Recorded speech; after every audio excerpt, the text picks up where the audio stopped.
കഴിഞ്ഞ ചില എപ്പിസോഡുകളിൽ ശ്രീ ജോൺ എബ്രഹാമിൻ്റെയും അയ്യപ്പൻ്റെയും ഒക്കെ അരാജകത്വം നിറഞ്ഞ ജീവിതത്തെക്കുറിച്ച് നമ്മൾ സംസാരിച്ചിരുന്നു. ഇതുപോലെ ആ ഗണത്തിൽ പെടുത്താവുന്ന മറ്റൊരാളുണ്ടല്ലോ, നമ്മുടെ സുരാസു. നല്ല എഴുത്തുകാരൻ, നല്ല തിരക്കഥാകൃത്ത് എന്നൊക്കെ നിലകളിൽ വളരെ ഉയർന്ന നിലയിലേക്ക് പോകേണ്ടിയിരുന്നൊരു കലാകാരൻ. അദ്ദേഹത്തിൻ്റെ ജീവിതത്തിലെ ചില പാളിച്ചകൾ കൊണ്ട് അകാലത്തിൽ മരണമടയേണ്ടി വന്നു. നമുക്ക് അദ്ദേഹത്തെ ഒന്ന് ഓർത്താലോ ഇന്ന്. സുരാസു ഒരു വലിയ പ്രതിഭയായിരുന്നു. എത്രയെങ്കിലും ഉയരങ്ങളിൽ പോകേണ്ടിരുന്ന ഒരു പ്രതിഭ. ഒരുപക്ഷെ സൂചിപ്പിച്ചതുപോലെ ജോൺ എബ്രഹാമിനെ പോലെ അല്ലെങ്കിൽ കവി അയ്യപ്പനെ പോലെ മറ്റൊരു മഹാപ്രതിഭ തന്നെയായിരുന്നു അദ്ദേഹം. പക്ഷേ ചില ദൂഷ്യങ്ങൾ നമുക്ക് പറയാൻ കഴിയില്ല, അവരവരുടെ സ്വഭാവത്തിന്റെ ഭാഗം തന്നെയാണ്. അദ്ദേഹം ഒരു സ്വഭാവ വൈചിത്ര്യങ്ങൾ വേണമെങ്കിൽ പറയാം. തീർച്ചയായിട്ടും സ്വഭാവ വൈചിത്ര്യങ്ങൾ തന്നെയാണ്. നമുക്കൊരു സാധാരണക്കാരുടെ കാഴ്ചപ്പാട് നോക്കുമ്പോൾ ഇതൊക്കെ വളരെ വിചിത്രമെന്ന് തോന്നാം. പക്ഷേ അവരെ സംബന്ധിച്ചിടത്തോളം അവരുടെ സ്വഭാവം തന്നെയാണത്. ഒരു കലാപകാരിയായിരുന്നു അദ്ദേഹം, ഒരു കലാപകാരിയായിരുന്നു. കൂടാതെ ഒരു കലഹപ്രിയനായിരുന്നു. ആരുമായിട്ടും ഒന്ന് ചേർന്ന് പോകുന്ന കാര്യത്തിൽ അദ്ദേഹത്തിന് വലിയ വിഷമമുള്ളൊരു വ്യക്തിയായിരുന്നു സുരാസു എന്ന് പറയുന്നത്. 95 ജൂൺ മാസം 5-ാം തീയതിയാണ് അദ്ദേഹം 97 ജൂൺ 5-നാണ് അദ്ദേഹം കോട്ടയത്ത് റെയിൽവേ സ്റ്റേഷനിൽ മരണപ്പെട്ട നിലയിൽ കണ്ടത്. അത് ഒരു ആത്മഹത്യ തന്നെ ആയിരുന്നു എന്നുള്ള കാര്യത്തിൽ യാതൊരു സംശയവുമില്ല. കാരണം മദ്യപാനം അതിന്റെ പാരമ്യതയിലെത്തിയ ഒരു അവസ്ഥയായിരുന്നു ആ സമയമൊക്കെ ആകുമ്പോഴത്തേക്ക്. 1937 അദ്ദേഹത്തിന്റെ ജനനം. 60 വയസ്സ് വരെ മാത്രമേ അദ്ദേഹം ജീവിച്ചിരുന്നുള്ളൂ. പക്ഷേ എത്രയെങ്കിലും ഉയരങ്ങളിൽ എത്തേണ്ട ഒരു മനുഷ്യൻ തന്നെയാണ് അദ്ദേഹം. കാരണം സുരേഷ് ഒരുപക്ഷെ ഓർമ്മ ഉണ്ടായിരിക്കും, നമ്മളൊക്കെ കുട്ടികളായിരുന്ന കാലഘട്ടമാണ്, അല്ലെങ്കിൽ നമ്മുടെയൊക്കെ ഒരു കൗമാര കാലഘട്ടത്തിലൊക്കെയാണ് 2 പെൺകുട്ടികളെന്നും പറഞ്ഞൊരു സിനിമ. അത് VT നന്ദകുമാറിന്റെ വളരെ പ്രസിദ്ധമായ ഒരു നോവലിന്റെ ചലച്ചിത്രാവിഷ്കാരമായിരുന്നു 2 പെൺകുട്ടികൾ.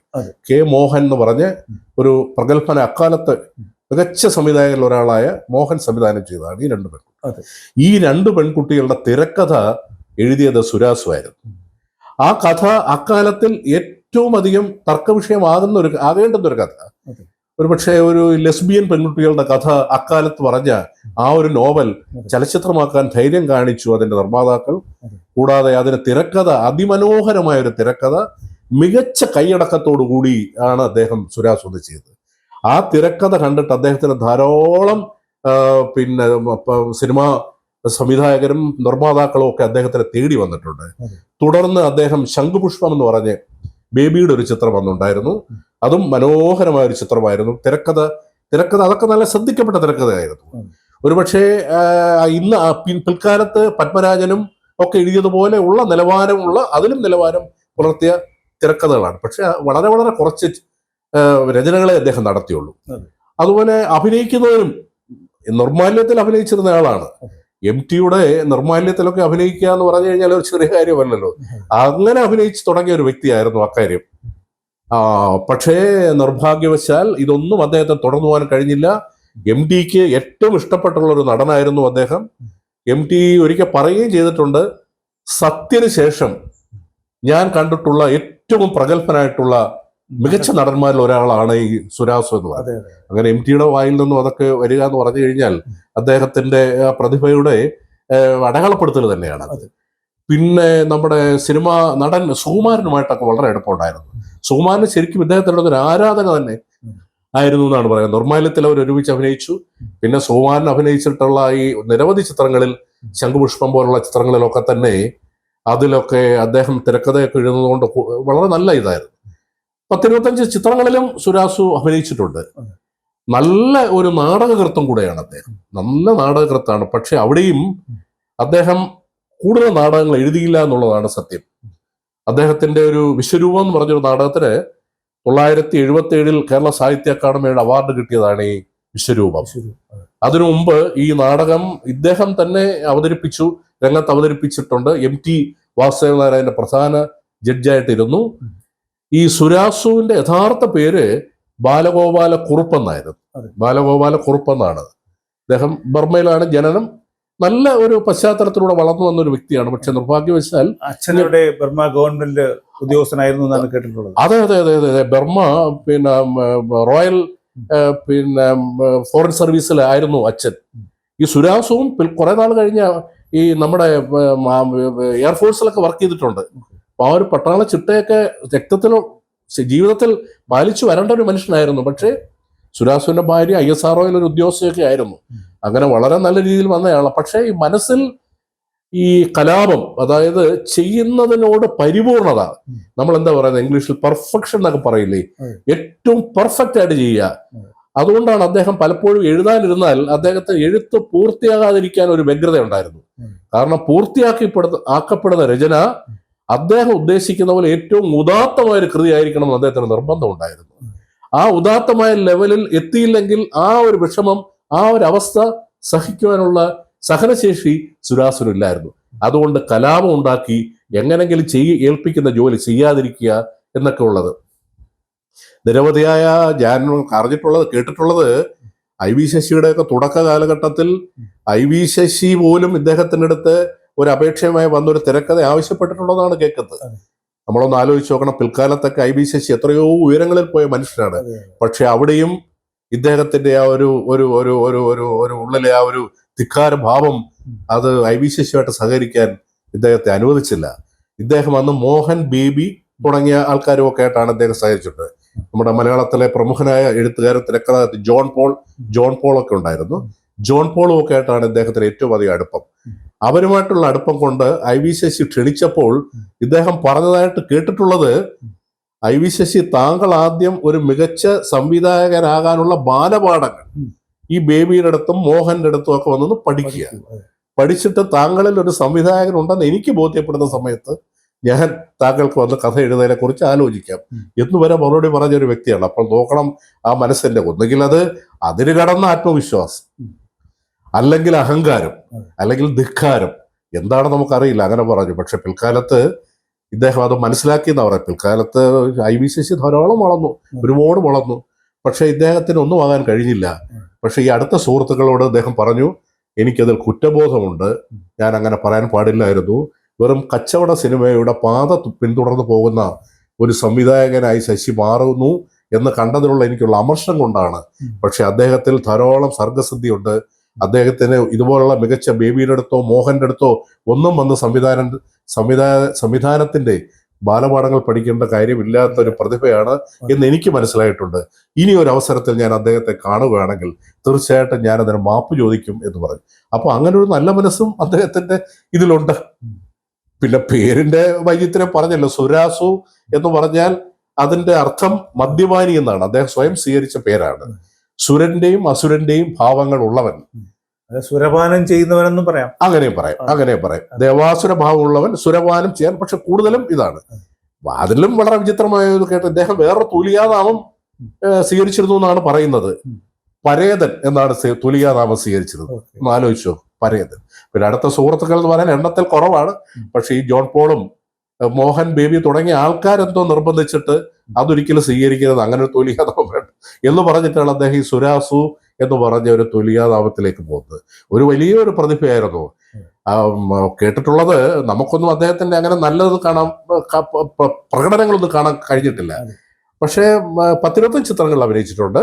കാക്കോത്തിക്കാവിലെ അപ്പൂപ്പൻ താടികൾ എന്ന് പറഞ്ഞ കമലിന്റെ ഒരു വളരെ പ്രസിദ്ധമായ ചിത്രമുണ്ട്, കാക്കോത്തിക്കാവിലെ അപ്പൂപ്പൻ താടികൾ. അതില് ഈ നാടോടികളുടെ ഭിക്ഷക്കാരുടെ നേതാവായിട്ടൊരു വേഷത്തിൽ അദ്ദേഹം പ്രത്യക്ഷപ്പെടുന്നുണ്ട്. അതിൽ നമുക്കിപ്പോഴും ഒക്കെ ഈ പല യൂട്യൂബുകളിലൊക്കെ ലഭ്യമാണ്.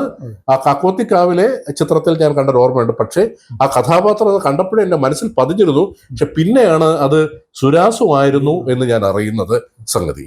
നാടകകൃത്ത് പിന്നെ നല്ല ഒന്നാന്തരം ഒരു നർത്തകനായിരുന്നു ഇദ്ദേഹം. ശാസ്ത്രീയമായിട്ട് നൃത്തം പഠിച്ചൊരു വ്യക്തിയായിരുന്നു. കമലഹാസൻ ശ്രീദേവി സഖ്യത്തിന്റെ ധാരാളം മലയാള ചിത്രങ്ങൾ അന്ന് വന്നിട്ടുണ്ടല്ലോ. അതിൽ ഒക്കെ ഇദ്ദേഹം സഹകരിച്ചിട്ടുള്ള കാലഘട്ടത്തിൽ ഇദ്ദേഹത്തിന്റെ നൃത്തം കണ്ടിട്ട് നമ്മുടെ കമലഹാസൻ പോലും അത്ഭുതപ്പെട്ടു പോയിട്ടുണ്ടെന്നാണ് പറയുന്നത്. കമലഹാസനൊക്കെ നൃത്തത്തിന്റെ അങ്ങേയറ്റമാണ്. അവരൊക്കെ തന്നെ ഇത് കണ്ടിട്ട് പറഞ്ഞു, താങ്കൾ ഒരു നല്ല ഒന്നാന്തരം നർത്തകനാണ്, താങ്കൾ ശാസ്ത്രീയമായി പഠിച്ചിട്ടുള്ളതാണ് എന്നൊക്കെ പറഞ്ഞപ്പം ഇങ്ങനെ ബഹുമുഖ പ്രതിഭയുള്ള ഒരു മനുഷ്യൻ, ഒരു അരാജക ജീവിതം എന്ന് പറയാൻ കഴിയില്ല, പക്ഷെ ഏതാണ്ട് അതിന് സമാനമായ ഒരു ജീവിതത്തിലൂടെ നടന്ന് തന്റെ പ്രതിഭ നമ്മുടെ സമൂഹത്തിന് സംഭാവന ചെയ്യാതെ പോയിട്ടുള്ള ഒരു വ്യക്തിത്വമായിട്ടാണ് നമുക്ക് സുരാസുവിനെ പറയുവാൻ കഴിയുക. സുരേഷ്, സുരാസുവിൻ്റെ വിശ്വപ്രസിദ്ധമായ നോവൽ വിശ്വരൂപം, അതിനെക്കുറിച്ച് താങ്കൾ മെൻഷൻ ചെയ്തിരുന്നു. നമ്മൾ അഞ്ചൽ കോളേജിലെ വിദ്യാർത്ഥികളായിരിക്കുന്ന സമയത്ത് അഞ്ചൽ കോളേജിലും നമ്മുടെ തെക്കേ ഭാഗത്തെ ആലപ്പൻ ക്ഷേത്രത്തിലും നമ്മളത് സ്റ്റേ ചെയ്തിട്ടുണ്ടെന്നാണ് എൻ്റെ ഒരു ഓർമ്മ. അതിനെക്കുറിച്ചൊന്ന് പറയാമോ? സുരാസുവിൻ്റെ വളരെ മനോഹരമായൊരു നാടകമായിരുന്നു വിശ്വരൂപം. വിശ്വരൂപത്തിനെ കുറിച്ച് MT വാസുദേവൻ പോലും പറഞ്ഞിട്ടുള്ളത് മലയാളത്തിൽ ലക്ഷണമൊത്ത നാടകങ്ങളുടെ കൂട്ടത്തിൽ പെടുത്താവുന്ന വളരെ ആശയസമ്പന്നമായ അടുക്കുള്ള ഒരു അവതരണ രീതി കൊണ്ട് ഗംഭീരമാക്കാൻ കഴിയുന്ന ഒരു നാടക ശില്പമാണ് വിശ്വരൂപം എന്നാണ് പറഞ്ഞത്. അദ്ദേഹം ജഡ്ജിങ് പാനൽ ഉണ്ടായിരുന്ന കോഴിക്കോട് വെച്ച് നടന്നൊരു വലിയൊരു നാടക മത്സരത്തിൽ, ഒരു അമച്വർ നാടക മത്സരത്തിൽ, ഈ നാടകത്തിന് രചനയ്ക്കും അവതരണത്തിനും മികച്ച നടനും നടിക്കും സംഗീതത്തിനും ഒക്കെ ഉള്ള നിരവധി അവാർഡുകൾ ലഭിച്ച ഒരു നാടകമായിരുന്നു വിശ്വരൂപം. ഈ വിശ്വരൂപ നാടകം നമ്മളും അത് അവതരിപ്പിച്ചിട്ടുണ്ട്. സുരേഷ് പറഞ്ഞതുപോലെ ആ ഓർമ്മകൾ നമുക്ക് ഒരുപാട് ആവേശം നൽകുന്ന ഓർമ്മകളുണ്ട് അതിനകത്ത്. അതിലെ പ്രധാന കഥാപാത്രമായ ബാലഗോപാലൻ എന്ന് പറഞ്ഞ കഥാപാത്രം ഈ സുരാസുവിന്റെ ആത്മാംശമുള്ള കഥാപാത്രം തന്നെയാണ്. ബാലഗോപാലക്കുറുപ്പ് എന്നാണ് ഒറിജിനൽ അദ്ദേഹത്തിന്റെ യഥാർത്ഥ പേരെന്ന് പറഞ്ഞിരുന്നുവല്ലോ. ഇതിലെ നായകന്റെ പേരും ബാലഗോപാലൻ എന്നാണ്. അദ്ദേഹം ഒരു നർത്തകനാണ്. ഉദാത്ത കലയെ ഉപാസിച്ച ഒരു കലാകാരനായിരുന്നു. പക്ഷേ ചുറ്റുപാടും കാണുന്ന വാണിജ്യവൽക്കരിക്കപ്പെട്ട കലാപ്രകടനങ്ങളിൽ മനം നൊന്ത് ജീവിക്കുന്ന ഒരു മനുഷ്യനായിട്ടാണ് അതിൽ അദ്ദേഹം അവതരിപ്പിക്കുന്നത്. സമൂഹത്തിന് കൊടുക്കുന്ന സന്ദേശം എന്താന്ന് പറഞ്ഞു കഴിഞ്ഞാൽ ഉദാത്തമായ ഒരു കലയാണ്. കല ഉദാത്തമാണ്. ആ കല ദൈവികമായ ഒരു സിദ്ധിയാണ്. അതിനെ നമ്മൾ ആ ഒരു അർത്ഥത്തിൽ തന്നെ കൊണ്ടുപോകണമെന്നും, മറിച്ച് അതൊരു ഒരു കച്ചവട മുതലായിട്ട് കരുതരുത് എന്നുള്ള സന്ദേശം പകരുന്നൊരിതാണ്. അദ്ദേഹത്തിന്റെ നടന വൈഭവം അതിൽ ഗംഭീരമായിട്ട് അതിൽ അവതരിപ്പിച്ചിട്ടുണ്ട്. അദ്ദേഹം ഒരു നർത്തകനാണ്. അദ്ദേഹത്തിന്റെ ഒരു ശിക്ഷയെ നല്ല രീതിയിൽ വളർത്തിക്കൊണ്ടുവരാനായിട്ട്, നല്ല രീതിയിൽ ഒരു കലാകാരിയായിട്ട് വളർത്തിക്കൊണ്ടുവരാൻ ശ്രമിക്കുന്നു. പക്ഷേ ആ കുട്ടി പോലും അവസാനം വാണിജ്യ കലയുടെ സംസ്കാരത്തിലേക്ക്, പടുകുഴിയിലേക്ക് വഴുതി വീഴുന്ന കണ്ടിട്ടുള്ള മനപ്രയാസത്തിൽ ജീവിതം അവസാനിപ്പിക്കുന്ന ഒരു കഥാപാത്രമായിട്ടാണ് ബാലഗോപാലൻ അതിൽ പറഞ്ഞത്. ബാലഗോപാലൻ അതിൽ പറയുന്ന ഒരു സംഭാഷണ ശകലം ഇപ്പോഴും എൻ്റെ മനസ്സിലുണ്ട്. അതിൽ അദ്ദേഹം പറയുന്ന, ഈ കുട്ടിയെ വിളിച്ചിട്ട് പറയുന്നുണ്ട്, അവസാനം ഏതാണ്ട് ആ നാടകം അവസാനിക്കുന്നത് ഇങ്ങനെയൊക്കെ തന്നെയാണ്. സുരേഷ് ഓർക്കുന്നുണ്ടാവും.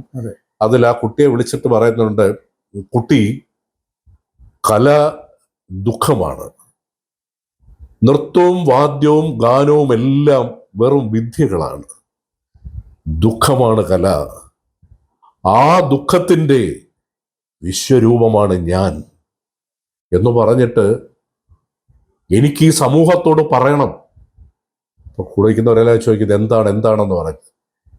എല്ലാവരും ചോദിക്കും എന്നോടാണോ? അല്ല, എനിക്ക് ഈ സമൂഹത്തോട് പറയണം. എന്താണ്? അദ്ദേഹം കാർക്കിച്ച് സദസ്സിലേക്ക് തുപ്പുന്നതായിട്ടാണ് നാടകം അവസാനിക്കുന്നത്. അതായത് അദ്ദേഹത്തിന്റെ സമൂഹത്തോട് പുച്ഛമാണ്. അതായത് അദ്ദേഹത്തിന്റെ സങ്കല്പത്തിലുള്ള ഒരു സമൂഹം ഉണ്ടായില്ല, അല്ലെങ്കിൽ അദ്ദേഹം ആഗ്രഹിക്കുന്ന രീതിയിൽ കലയെ ആസ്വദിക്കുന്ന ഒരു സമൂഹം ഉണ്ടായില്ല, വാണിജ്യവൽക്കരിക്കപ്പെടുന്നു എന്നുള്ള അതിനെ ആഘോഷിക്കുന്ന, അതിനെ ആസ്വദിക്കുന്ന സമൂഹത്തോടുള്ള പുച്ഛമാണ് അദ്ദേഹം അവതരിപ്പിച്ച അതാണ് ഈ വിശ്വരൂപം എന്ന് പറയുന്ന നാടകം.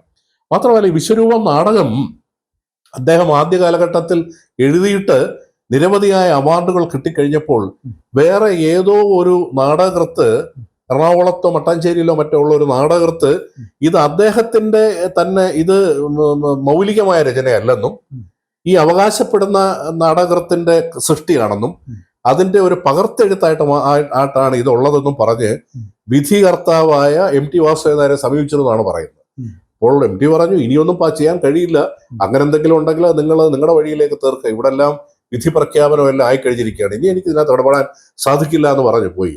പക്ഷേ ഈ ആ സംഭവം ഈ നമ്മുടെ സുരാസുവിൽ ഒരുപാട് മനപ്രയാസം ഉണ്ടാക്കി, സുരാസുവിൽ ദുഃഖമുണ്ടാക്കി.